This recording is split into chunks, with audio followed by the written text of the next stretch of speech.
Next, let us say that you need to multiply these two matrices. A is a 2 by 2 matrix and B is a 2 by 4 matrix. So this 2 is same as this 2, and these two can be multiplied, and the product matrix AB will be a 2 by 4 matrix. That means we have 2 rows and 4 columns. So you have a total of 8 elements, 2 rows and 4 columns. That's the product matrix. So in the product matrix, you can see that there is 1 1 element, 1 2, 1 3, 1 4, 2 1, 2 2, 2 3 and 2 4 element. You have 8 elements to find out. So if you want the 1 1 element, so in the product matrix AB, you want the 1 1 element. So what should you do? You need to multiply the first row of first matrix into the first column of the second matrix. So 1 2 has to be multiplied by 3 1. So 1 into 3 plus 2 into 1. 1 into 3 plus 2 into 1, which is equal to 5. That means this element is 5.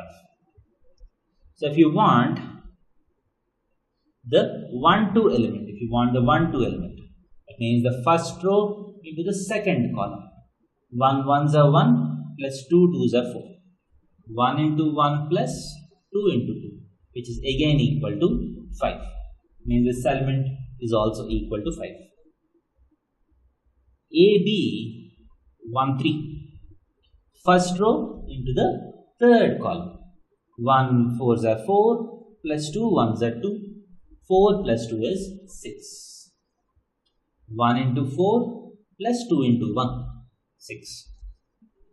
So what is AB? 1/4 element, that is this element. First row into the fourth column. So 1 2s are 2, 2 5s are 10. 2 plus 10 is 12. This element is 12. Next, let us go to AB 2 1 element. 2 1 element means the second row of first matrix into first column of second matrix. So second row into first column. 1 3s are 3 plus 3 1s are 3. 1 into 3 plus 3 into 1 is equal to 6. So 6 is the element. 2 2, second row into second column. 1 into 1 is 1, 3 into 2 is 6.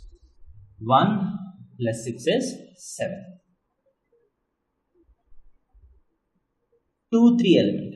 Second row into third column. 1 4s are 4, 3 1s are 3. 4 plus 3 is 7 again. 2 4 element. Second row into fourth column. 1 2s are 2, 3 5s are 15. So 2 plus 15 is 17. So the last element is 17. Hence, the final product of these two matrices is 5 5 6 12 6 7 7 7. So this will be the product matrix of these two matrices. So usually initially what you need to do is you need to find the orders and find the order of the respective product matrix and find the positional representation of each element. So depending on whatever you have, you take the corresponding row of the first matrix and the corresponding column of the second matrix and multiply them, you get the product matrix. So you need to practice this concept thoroughly before going forward.